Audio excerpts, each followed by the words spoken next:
Welcome. I'm here with Ron Hockersmith from Amorphic Brewing in Milwaukee. We're here to talk about the proposed legislation in a Wisconsin legislature, Bill AB 304, which is basically I wouldn't say maybe maybe Ron can correct me, an overhaul of many of our alcohol laws and some new things going in there.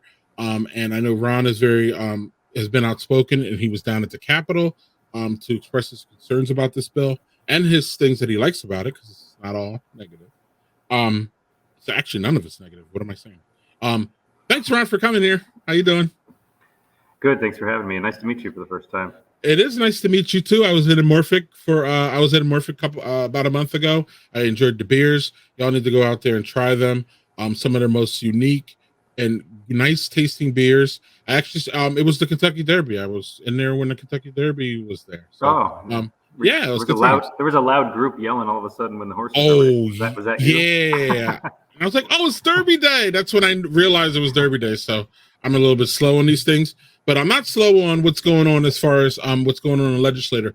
I don't know if legislature. I don't know if you want to speak to that. Like, speak to the bill. Tell everybody what you think the bill is, and then you can go into your concerns and the things that you like. Sure. So the bill, I would say it's an overhaul. It touches just about everything in the alcohol industry. All three tiers: retailers, producers, and wholesalers and distributors, and across beer, wine, and spirits. All of them are impacted. There's also some unique language about axe throwing bars in there. So apparently there's an axe throwing lobby. And a lot of stuff about wedding barns, and we'll probably end up talking about that because I think they're being impacted more than anyone else by this bill, and it may overshadow some of the challenges that small brewers might face. But it changes things like there's some breweries around Wisconsin that also want to own portions of a distributor. There's a lot of rules around that. This modernizes that. It probably is good for larger distributing breweries in that regard. It does clean up some silly things, like seltzer it's debatable if hard seltzer is legal in Wisconsin right now. There's no enforcement taking place or questions being asked, so it's been fine. But this bill, good thing, it makes it clear that it's legal and aligns it with the federal standard. A big thing, though, that the Brewers Association, not the Wisconsin Brewers Guild pushed for, just to be clear, Amorphic is not a member of the Brewers Guild. We've only been open for 18 months. We just haven't gotten around to deciding who to give money to every month out of all the people that want money from us, and figuring out where the best value for our buck is. Eventually, we'll have enough time to do that. Maybe things will slow down in a few months or weeks or something. But from what I understand from the Brewers Guild, most breweries in the state of Wisconsin want the ability to serve wine and liquor in their tap room. Amorphic doesn't happen to want that. That doesn't mean that it's bad or not. We just, our brand is more, we try and make the best possible beer we can. We don't have food, and really the only thing we have that draws people to our tap room is making the beer, is the beer that we have. So, and we're not trying to become the bar down the street or compete with the bar down the street or anything like that. But that's just our business model. It's not the same as everyone else's. So I'm confident, and I've heard that if you were to poll breweries, probably of any size around the state, they would overwhelmingly say they want this. And I'm not saying that's a bad thing. It's just there's a tense of a verb that we'll talk about later that kind of screw things up. Okay. And you were down in Madison recording. We're recording on a Thursday. You were down in Madison on Tuesday for the hearing. You get into the hearing, and were you able to express your concerns? Yeah, the hearing, they always schedule these things for something like 30 minutes, and then, they go for like 4 or 5 hours, because I think state law says that anyone who attends and wishes to testify has a constitutional right to testify.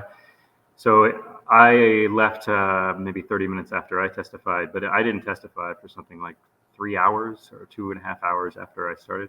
The majority of the people there to testify, well, the first people were the authors of the bill, which are Devin LeMahieu and Robin Voss, and the president, Mr. Swearingen, the chairman of this particular board. They talked about how it was modernization and it was good. Then it went to essentially the main industry lobbyists, I will say, like a representative from Miller Coors, a lawyer from Miller Coors, people from the wholesaling industry, and so forth. And then they appeared to just start randomly picking people that had registered to testify. Like the first group that was picked to testify was a wedding barn owner family, and their testimony was supposed to take 3 minutes, but it went for at least 45. I didn't time it; it could have went for an hour. Essentially, most of the testimony was about wedding barns, so it is a little bit relevant. Unfortunately, wedding barns are they're farms, large buildings that don't have a lot of infrastructure in them that a lot of people like to have events at, especially weddings in Wisconsin. There are apparently hundreds of them, and apparently it is a multi-million-dollar industry. Most of these don't have like the infrastructure, so they don't have a bar, they don't have a kitchen. They're using licensed caterers to come in and do all of that stuff. You can even bring your own beer and liquor to something like this because they don't have a liquor license. So that's how they've been operating. But this bill no longer allows that to happen unless you have no more than 6 events per year and no more than 1 per month, which is not profitable for any wedding barn company that's actually trying to make a business out of it. So essentially, they're going to be forced to go get a Class B liquor license and then offer the beer either through someone else or by themselves. But as we'll talk about later, getting a Class B liquor license isn't just paying a small fee.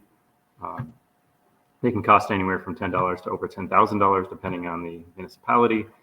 You have to have things like health department inspections. So you have to prove that you have like a 4-basin sink and so many sinks within so many feet of all this other stuff. You have to have coolers to keep all the required potato lemons for your drinks at a certain temperature.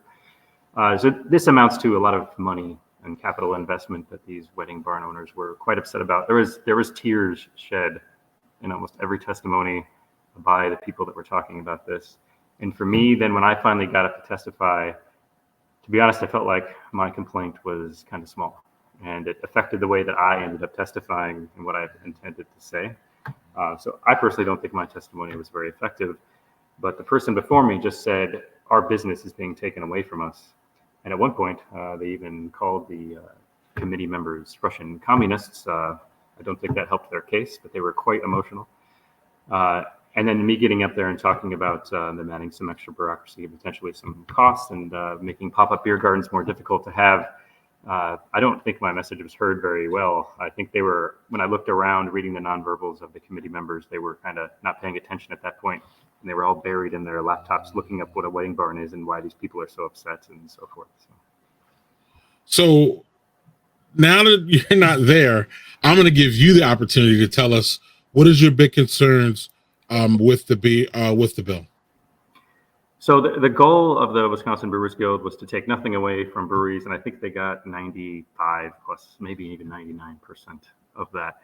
There was a concession with all beer tenders. We call them beer tenders at Amorphic Beer.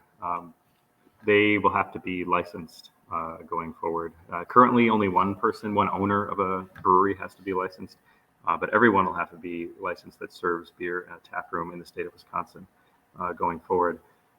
That can be done either through your municipality or through the state through a newly created division of alcohol, although the Secretary of the Department of Revenue indicated in the hearing that he did not know how he was going to pay for all the agents it's going to take to administer all the background checks and everything for this. So that's something that I think is a big deal when funding, but the people in control are currently ignoring that particular concern.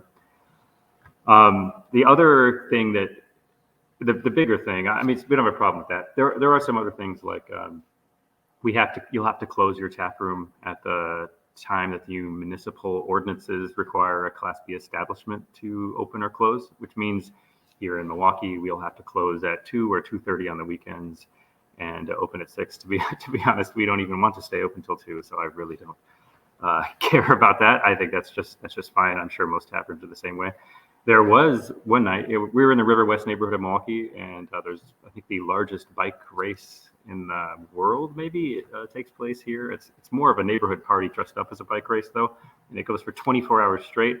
That night last year, we attempted to stay open 24 hours in a row just to be part of the party. But no one really wants a triple IPA at 2 a.m. We found out. So we won't be doing that this year, even though the law wouldn't allow us to. That's just fine. So that's not a big deal. The thing that does end up having an effect is, since we're now, all the brewers are going to be eligible to get what is called a full service retail outlet for their brewer's permit. That's a new thing that's been created. And the reason it's called full service is because it allows not only beer that you've created, but beers that other people have created, potentially, I think, anywhere in the world, not just Wisconsin, and wine and liquor. That's why it's full service. So this is what a lot of breweries have been hoping to get, and they're all very excited that they'll be able to do this. Some of them might just offer craft cocktails all the time now, and some may decide, well, when we have that wedding in our event space and grandma doesn't like that cactus fruit sour, we're gonna offer her some Merlot, and they'll be able to do that now. So I don't think that that's a bad thing, and that's good that it's in there. But it's the grammar that caused the issue here. So today and in the future, in theory, there's another thing that people with brewery permits are allowed to do, and that's not called a full service retail outlet. It's called an off-site retail outlet. It's also known as a BT 136 secondary. That's just legal mumbo jumbo. But a lot of small breweries have been taking advantage of this, and the reason that people the reason that brewers like us have been taking advantage of this is, it could be hard to get your beer out there. Now, we do over 80% of our sales are right out of our tap room. Almost every can that we package is sold right out of our Togo cooler. That's good for us. The customers get the freshest thing. So it's mostly a win-win. But for example, we can't even participate and have our beer offered to the citizens of our own neighborhood at the annual block party, because it's sponsored by a large multinational conglomerate's distributor who pays money to keep everyone else out. So there's problems like this. These exist today in the law. They'll exist in the future. The legality of them is probably always in question, because they're not paying to keep you out there making a donation to support the cause. Blah blah blah. How can you figure that out quite exactly? But that's not why I went to testify. It's just a point that it makes it difficult for us to get into the marketplace. Luckily, we don't need to get everywhere. There are a few places we'd like to get. They're difficult though. Some retailers won't work with small breweries because you're not distributed by one of the big boys. We can't have a beer garden or be part of a beer garden in Milwaukee County parks because the requirements are so ridiculous. Anyone who's small would have no chance of ever meeting them. But overall, one thing that we've been able to do, and a lot of breweries like us have been doing, is these pop-up events because of this off-site retail outlet ability. And that basically means that in addition to your tap room, you can put another place you're going to sell and offer beer, draft or packaged, anywhere in the state of Wisconsin. And you can move it every day if you want to. But you can only have one, so you can't be in two places at once. You can only be in one place. And this is pretty unique to Wisconsin, I think. And the communities have really embraced it. There's some breweries that are doing dozens and dozens of these as a way to get their beer out there to other communities. I own about half of Amorphic. My other majority partner lives in the town of Aquanago, a suburb of Milwaukee. That town has been so excited every time we show up. We've been able to get our beer to so many new people by showing up, and the village board loves having us there. So it's been a big win. I know other breweries go to neighborhood markets that happened at night, like a night market or a little weekly or monthly music series. And it's an easy way for the music series to have some local beers there by contacting a local brewery and having them use their secondary permit to go there.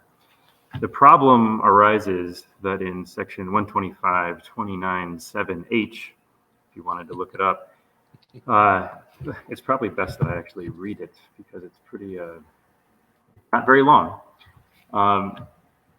Some odd words were thrown in there, and I tried to figure out by talking to some people if it was on purpose.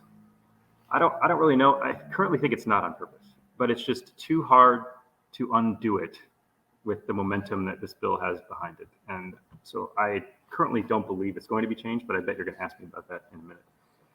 So the rule says, this is a new clause that hasn't existed in the law before, and it will say, a brewer that is eligible to establish a full-service retail outlet under this subsection. So let's just stop there for a minute. So that means a brewer that is eligible to sell beer, wine, and well, specifically wine and liquor. Eligible. You notice it uses the word eligible, and that's going to be the key word. And then it goes on, is not authorized to make retail sales of fermented malt beverages at an off-site retail outlet. So that thing that I just told you about that small brewers are using to get our beer out there, which is one of the easiest ways for us to do so outside of our tap room. You are not authorized to do that once you are eligible to establish a full service retail outlet. To put that in plain English, it means as soon as you are eligible to sell wine and liquor, you're not allowed to do these offsite things anymore. It doesn't matter because it says eligible. So it doesn't matter if you are selling wine or liquor. It doesn't matter if you are approved to sell wine or liquor. It only matters that you are eligible. So my proposed solution that hasn't gotten any traction is simply to make it say a brewer that has established a full service retail outlet. So if I'm not selling wine or liquor, then why do I need to go through all the extra steps of this full service retail outlet if I'm just doing the same thing that I've always been doing and selling my own beer like we've always been doing? And I don't think that the lawyer that wrote this clause put eligible in there on purpose, although I haven't been able to ask him or her directly. So in the end, I'm actually only asking that eligible is crossed out, and instead of saying establish, instead of eligible to establish, I think it should say has established. So why, there's a good metaphor for this. There's some weird law in Wisconsin that you can't sell cars on Sunday. You've probably heard that, right? That's why all car dealerships are closed on Sunday. Yeah. Amorphic Beer technically could decide that we wanted to start getting into the used car business. I mean, this is just a hypothetical, right? Technically, we could. Now, there's some permits and things required to sell used cars, I'm sure, and licenses and so forth. And we don't have any of those licenses, and we're not approved to sell used cars. But we are eligible to sell used cars. So if we were to take the same way this particular clause is written and apply it here, my tap room is no longer allowed to be open on Sunday, even though I have no intent of ever selling used cars, because I'm eligible to go get the permit to start selling used cars. So I can't believe that somebody would do this on purpose, but that's how it's been written. Gotcha. We haven't talked yet about what the burden is, and then list your right. I'm a whiner, and the burden is not that big of a deal. But I'm sure you'll ask me about that in a second. Well, the key, the devil's in the details, and that's what I think you are talking about. So yeah, So I see that. Okay. So I actually your biggest concern. So keep going. So this is probably my last point. So now we have to go if we want to go to McWanago and set up our tent, get out our jockey box and serve beer. It used to be we filled out a very simple form. We sent it to our Department of Revenue Alcohol Division, our agent from the Department of Revenue, who reviewed it, made sure all permits were in order, so forth. We had permission from the land owner and so forth. Sometimes that would literally take 15 minutes and cost $0. It was just an email and we were done. It was great. In the future, because now you are not allowed to do that if you are eligible to sell wine or liquor. Now, the definition of eligible is by another clause, and it's basically if you make more than 250 barrels a year. I only know of a couple breweries that make less than 250 barrels a year. Now, we're at about 500. We actually are trying not to grow. That's plenty. We don't want to have to go buy delivery trucks and so forth. So we'll just keep delivering out of our hatchbacks. But most breweries are over 250 barrels, even the ones that you probably perceive or you say are small, they're still over this threshold. Almost every one is. So as soon as you are eligible, which means you make more than 250 barrels a year, now you have to do this full service permit for wine and liquor, even if you don't want to have wine and liquor in order to sell your beer at an offsite retail location. To do that, the words in the new law say that the municipality must approve. The current law doesn't say that, although some agents have in the past have tried to make that a rule, even though it's not the current law. Everyone's generally complied, although it's pretty interesting in the city of Milwaukee. If you send them and say, hey, my state agent is telling me they want you to approve that I can have my little pop-up thing at this art gallery, for example, a lot of times the answer we get back from the city of Milwaukee, Department of Neighborhood Services, or whoever we were asking, it's like, well, the law says that the state approves it, not us. So you can do whatever you want as long as the state approves it, because that's what the law said. So it's kind of interesting seeing that the state was trying to add some extra rules, but the city was just reading the law and doing what the law said. Now, what this says is the municipality must approve, and there are over 1,800 municipalities in Wisconsin, and everyone has a different fee structure and a different process for doing this. And I do not know all of them. I am familiar with the city of Milwaukee process, so that's the only one I can really talk about. They must approve according to their established ordinances of the municipality with the same standards and criteria that they would use for a retail liquor permit. So the most closest example would be a Class B liquor license. So in Milwaukee, if you wanted to get a Class B liquor license, it's about a 4-month process, requires common council approval. There's a public posting and comment period. There's a $850 fee. And all of this could be to have a 3-hour beer service at an event for the community and the music on the beer line, for example. It's just not, that's just not feasible. Well, you have to do that every time? Well, it's not clear. So it's possible that the administrator in the municipality may say, well, are you going to have that once per month? Well, then let's just put them all into one. I don't know. Or they may say, well, no, every day is going to be different. Or maybe you're going to move around to different places within a county. Well, they might say, we don't really know. It's going to be up to the administrators and the people that work for the municipalities to decide. And each municipality. So it's not an overall. Okay. So then okay. Now, there are things like a lot of municipalities have temporary liquor licenses.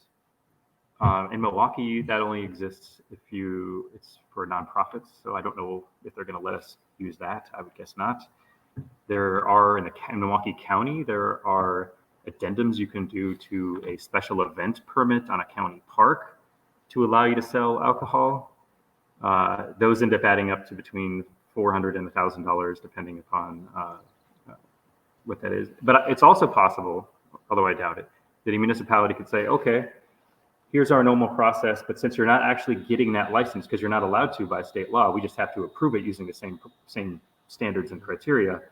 We're going to do all that same work, but not charge you the fee, and we're going to skip this public comment period. Or I don't know. So we don't really know how it's going to happen.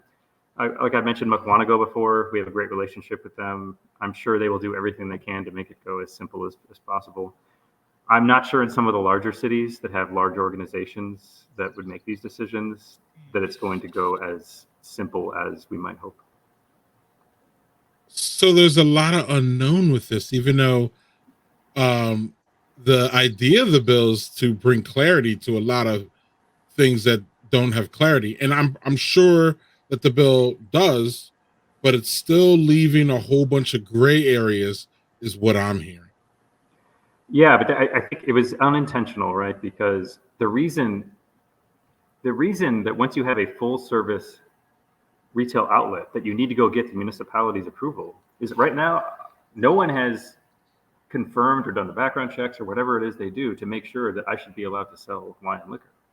So I agree that you should probably have to go do some more stuff in order to be able to sell wine and liquor. So that's why they put it in the law. That makes complete sense. It makes it fair and takes it across all the industries. That makes complete sense.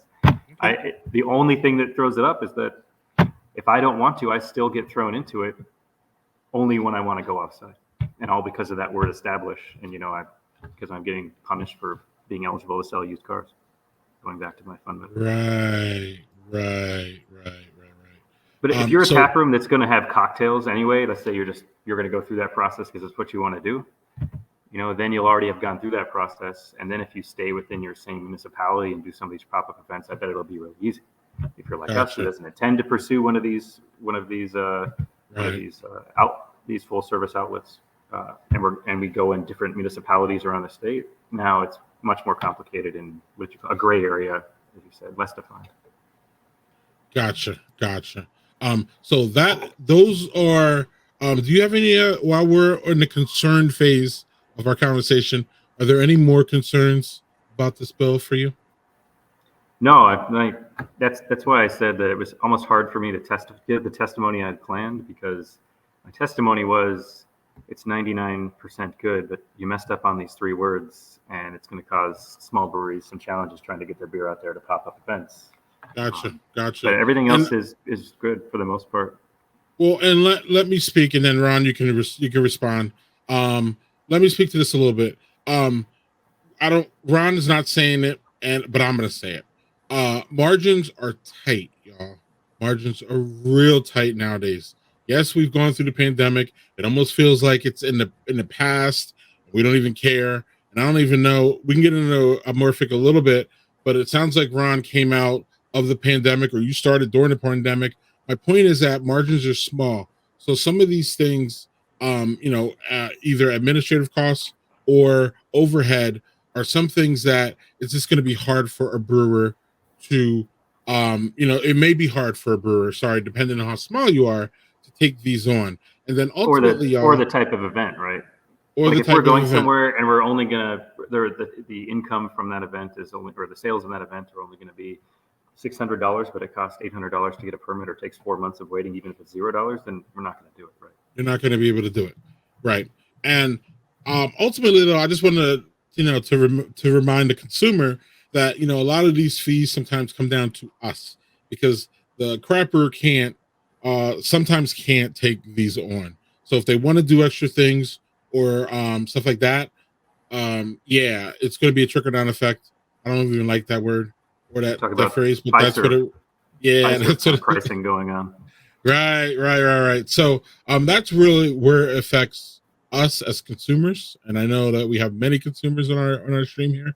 So I just wanted to point that out. Ron, so Let me add something to that, because you said I yep, didn't say it, but I probably should. yep. Oh, I'm sorry. Yeah. Most people will probably be surprised, and we were actually kind of surprised, but at least for our business, there's just in Milwaukee, there is so much going on in Milwaukee every single weekend. So much going on in the summer when the weather is nice, that people just want to get out there, get outside, and do those kind of things. Uh, we did extremely well in the fall, extremely well in the spring. But just the weather's been nice for about 3 weeks, and we can already start to see the decrease in sales. So these offsite outdoor events that we do are a significant portion of our profitability during the summer months for a small brewery. I can say that's true for us based on a couple conversations I've had with at least one other brewer, and I know for sure at least another brewer after that. But I'm not that connected yet. We've only been around for 18 months. So all the brewers that are like us that I know also would agree with that statement. Mm-hmm. And again, margins are thin, y'all, thinner than we even believe. And I will just attest to y'all how many good restaurants have we lost even recently within the past couple months. And restaurants and craft beer places really kind of like the same model almost, the service industry. Y'all need people, y'all, excuse my language, y'all need butts and seats. So y'all need all butts and seats. So I just want to keep that in mind and just remind everybody that the margins are still small. Craft beer is still, I wouldn't say struggling, but it's still in a place where we need to really give our full support. So But things did like you know that legislation, like I went to craft brewing conference this year, and I attended some seminar, and they had some statistics, and one of them is the net margin on average for a distributed craft beer, not all beer, craft beer, is 1 to 2%. I ours is a little higher because we charge a little more because we have a unique products, as you said. But you do. that's the average, and I'm not talking about Miller. I'm talking about that's probably what like Lakefront and Third Space and New Glarus are getting. And craft brewers are small businesses, y'all. They employ a lot of people, and we have to keep all this in mind as we have this discussion. So, Ron, I want can you tell me some of the good parts about this bill? What are the things that you are potentially excited about? Sure. So there's some things that are gray, like for example, seltzers are of questionable legality. Did I already talk about this? I think I did. Yep, you did. You mentioned a little Yep. bit, but you can expound. And now it's going to align that with the federal standard that says that you can substitute up to 100% of barley malt with sugar, which is how seltzers are made. I also refer to them as rocket fuel because the same way you make rocket fuel is the same way you make seltzers. One form of rocket fuel. I am an aerospace engineer. That's why that's a little nerdy talk there. It does something around donating beer. It's always, we get, you were here mentioning about craft brewery economics. You would be surprised how many requests per week we get to donate beer. Everyone thinks that we are just, everyone thinks a craft brewery is loaded, or maybe we should just feel so special because they want to have our product. So I guess that sounds, that's a positive way to look at that. But at this, the legality of that is always in question because there's a bunch of rules around what you can offer for free, or you must charge the same to all customers and things like that. But this actually says you're now allowed to just straight up donate beer, which will make those gray areas go away. In reality, a lot of breweries were donating beer anyway, and now they won't be breaking the law potentially, depending on the situation when they do so. If you want wine and liquor, this is a huge positive for you if you want that. And that's probably the biggest thing most brewers will talk about wanting. Other than that, if you were thinking about getting over 10,000 barrels a year and starting your own distribution company in order to distribute your own beer and meet some other laws and be efficient and take on other brands, then this also has some stuff in it for you. That's not in our business plan, so that's not for us. This really helps wineries a lot. I think their laws are even more weird than brewery laws. So I think wineries in the state will be able to act more like tap rooms have been. They had some weird hours, like they had to close by some silly time. I don't know if it was 6 o'clock or maybe even earlier than that. That gets modernized, so that was good. The wedding barns, we talked about that. I guess if you're a small wedding barn and you only have 6 events per year, then this is great for you because it makes what you were doing legal, but most are not 6 events per year. Other than that, I think that covers most of it. Okay. So my other question here is kind of an interesting one, at least for me. So you mentioned that you're not in a Brewers Guild, but you also mentioned that you got a phone call after you expressed your concerns to a small amount of brewers. Somehow it got back to them and they were on the phone with you. So how do you feel that even though you aren't a paying member, how do you feel that they have represented you in this whole process? Well, I was very grateful. I was surprised that happened. Will Glass, the president of the Wisconsin Brewers Guild, called me. He spent 2 hours of his day that day talking to me. So it was much appreciated. Neither one of us probably had the 2 hours, but he wanted to address my concerns. He did address several concerns. There's some weird stuff in the bill, like any permit that's not defined now has a $500 fee every time you do it. And that was a big concern initially. He convinced me by reading the grammar that although that's in there, that using these retail outlets it's not a permit, it's an accessory to your existing permit. So that's the way that it's going to be interpreted. I think if 99 out of 100 people read it, they would conclude that they're going to have to pay $500, but I'm convinced after talking to the Brewers Guild that will not be the case. So I was actually surprised. I think at one point I said, "Why are you even calling me? I'm not a dues paying member yet." And there isn't really a reason why. It's not like we have a beef with the Brewers Guild. It's to be determined if we will after this, I guess. But we've just been so busy, and there's so many organizations that want our money that we just haven't figured out who to do it for. I haven't been able to get the Brewers Guild to talk to they have spoken to their lawyer and answered questions, but I can't get a commitment to erase the word established from that one particular clause. I think it's because once you touch the bill, there's a process, and everyone else is going to want to touch the bill, and it'll get derailed. And I know that's what the legislators are thinking, and I think that's what the Brewers Guild and the Vintners Guild and everyone else are thinking. Gotcha, so I think they're scared to touch it. Even in the case of this wedding barn controversy, they're still scared to touch it, even if there may be some simple solutions. So with that being said, do you think that small brewers like you are overall being heard? So I just looked at we're definitely, I think there were 6 breweries that registered a position on this outside of the Brewers Guild. Most of them are probably members of the Brewers Guild as well. But we were the only brewery that registered and against. There isn't really there's not a form where you can say like, well, 9 out of 10 for and 1 out of 10 against. There's not. You just have to say for or against. So I can't really answer that question.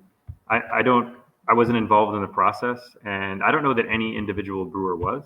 I mean, if you attended a Brewers Guild meeting, my understanding is you would have heard about updates. But this particular issue that I'm complaining about, that has to do with the tense of the word established and the word eligible, there's no way that any meeting was going to go through the 155 pages of new words and go through that. It wasn't until the text was actually released on Friday of last week that any brewer had a chance to even know that that might be in there. And I would guess that none of them do unless they heard my testimony or the ones I've spoken to. Gotcha. And as I told you, the process just doesn't work that way, right? It's not like all the people on the Brewers Guild, large or small, get in a room and actually write the law. I think they do surveys, and the survey results said we want to sell wine and liquor. So the Brewers Guild made sure they got that done. So that's how they're supposed to operate. That's what they did. You can't complain about that. Most breweries are probably very excited about this. Right. One of the reasons why when I approached you, I was telling you that I was interested in talking to you is because whether Pollyanna or sunshine or not, I always believe until the bill is signed that there's a chance of change. Can you talk to me about, do you think there's going to be any more changes in this bill, or you think it's just going to roll through? Obviously, you're not a legislator, you're not a politician, but you were on the ground, you've talked to a bunch of people, and you were in that room, as you said. So tell me what your feeling is about that, please. Yeah, I'm not a legislator. I am passionate about politics and sometimes actively involved, though. So I am familiar with how the process works. After my testimony, I did go and find both of my state representatives at the Assembly and Senate level, essentially summarizing the conversation. Was basically told that since Voss and LeMahieu are sponsors or the authors, and that Evers is on board, that there will be no amendments and this will go through unchanged. And today, when I watched the executive hearing without the public present, there was no amendments proposed and no amendments were voted upon, and it passed 13-1. Okay. So my guess is it'll go to the Senate. I think there'll be some debate, but in the end, with the distribution of seats and the members that will be doing the voting, I think they have plenty of votes to make it happen regardless. Yeah, and what I've read too about it is like it almost feels like from what I'm hearing from the people who talk about this bill, they're like, this has been a long time coming. We tried to do it a couple of years ago. It failed. So they almost feel like they've been working on it for so long that, no bill's perfect, but they feel that they've been working on it so long that any changes at the last minute, and I think you almost said that too, might derail it or might take it off. So they're almost just like, and just like, let's just go through with it. So I mean, even the authors of the bill, I think, said something like in their testimony that this bill contains something for everybody and is not good. It is not perfect for anybody. They said something like that, like, right. And it's a compromise. And to be honest, our state legislature is kind of needs to compromise more. And it's unfortunate that this particular bill is the first time I've seen it happen in like the last 5 years. But yeah, I mean, today I watched a bipartisan vote in the Wisconsin State Assembly Committee. I don't know the last time that has occurred on a public-facing bill that people talk about. I don't know when that doesn't happen that often these days.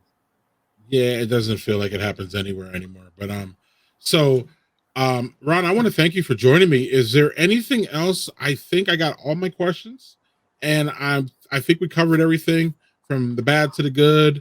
And the unknown actually is really, from what I'm hearing, man, the unknown is really the bad. Right. Generally. So how this is implemented is, because there's, we've seen this with so many.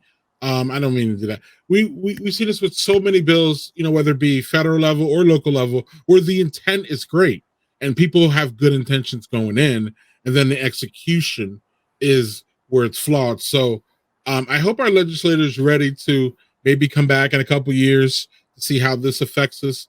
And, if there's things that we can tweak, hopefully they will do that. Again, our reach is limited. Maybe the wedding barn lobby will form, because I don't think they really had a seat at the table. So maybe they'll form, and when it gets to Senate, there'll be a disruption, or there'll be a chance to make a change. And then maybe if people that watch hear you talk about it, or hear me talk about it over the next couple of weeks, maybe they will tell their legislators who sit on the committee, hey, can you just cross out the word established and make it once you're actually doing the thing instead of if you're eligible to do the thing? Right. And then the unknown will be removed. That's a positive outlook, although I think it's a low percentage chance. Well, right. And the reality is you're not over here asking for some big change. You're just asking for clarity. And before it goes through, and so that everybody knows what that means. So I am I don't want to say sorry, it's not the word. I am, it kind of bugs me a little bit that the way that all that happened, and that you had to follow up. It's like almost having to follow up, or opening for Beyonce. Like, I don't know. I don't want any. I would never, if I was the best musician in the world, I would never want to open up for Beyonce, if that makes sense, because she's just such a great star that anything you do is going to be like, and that's what it kind of feels like. You felt like after coming through all that, emotionally charged testimony, and everybody was kind of spent emotionally to even listen to you, and they're probably like, dude, just talk so we can get out of here. Like, man, we're all like, we're all tired, and you came in with your engineering, kind of thinking brain, and that's a good thing, analytical and logical. They just weren't. It just didn't seem like they were having it. And I only laugh because that's just that's how the cookie crumbled there. So we've reduced this whole issue and conversation to Beyonce and used car sales. Yes, and rocket fuel. I heard that too. And rocket fuel. Well, I want to thank you, Ron. I'm going to give you the last word here, and we're going to shut this down. But I want to thank you for your advocacy for small brewers and stepping up. Someone has to step up and talk about this. And sometimes these things get really intimidating for real people. I'm reading, 137 page, thing, and rolling up to the Capitol and talking to all these stuffed suits and trying to make sure. You see me when I get a traffic ticket. It's the best thing to happen to me, and it makes my days entertaining for the next month. Oh man, that's fun. But last word here. Anything that I missed or that we missed? Anything you want to say? And I just want to thank you for again pushing the issue and doing the great civics thing, which is if you have a problem, go down and talk to these people. Yeah. So I just want to make sure, in case other brewers out there see this, I'm not trying to cause a ton of controversy. The bill is good overall. I think it'll benefit the craft beer industry in Wisconsin overall. But there may be, because of the unknowns, there may end up being less opportunities for some of these events. We're kind of we're from the corporate world before we said screw it and started doing this brewery thing. But there we always talked about a culture of continuous improvement. We use the same thing in our beer. We rarely make the same beer twice, but even when it is the same beer, we learned from our sensory and everything and the data, regression analysis on the last couple batches, and it's never going to be exactly the same because we always want to keep evolving and innovating and make it better. So in the same way, so it's the way I operate. It's probably how I was trained as an engineer to operate. In the same way, it's like, oh, this bill is overall good, but there's a clause that we probably didn't mean to write this way, and it's causing a problem. So let's continuously improve it and make it better. There's just some extra constraints when it comes to the state legislature that makes that more difficult than, say, changing the cold side hop dose on an IPA. But thanks for having me. And on that note, I want to thank Ron Hockersmith from Amorphic Brewing for joining me today. Technically, to have this conversation. Excuse me. Amorphicbeer.com. Amorphicbeer.com down there, y'all. Check them out there in the River West section of Milwaukee. Fantastic stop. There's a bunch of breweries on there. There's actually a shuttle that goes every Saturday that y'all can jump on. Hit Amorphic, Company, Black Husky, a couple other ones. So Gathering Place. I'm sorry. Gathering Place and Lakefront. Look at that. I mean, and those are just all bangers. So y'all check them out. And again, thanks, Ron. And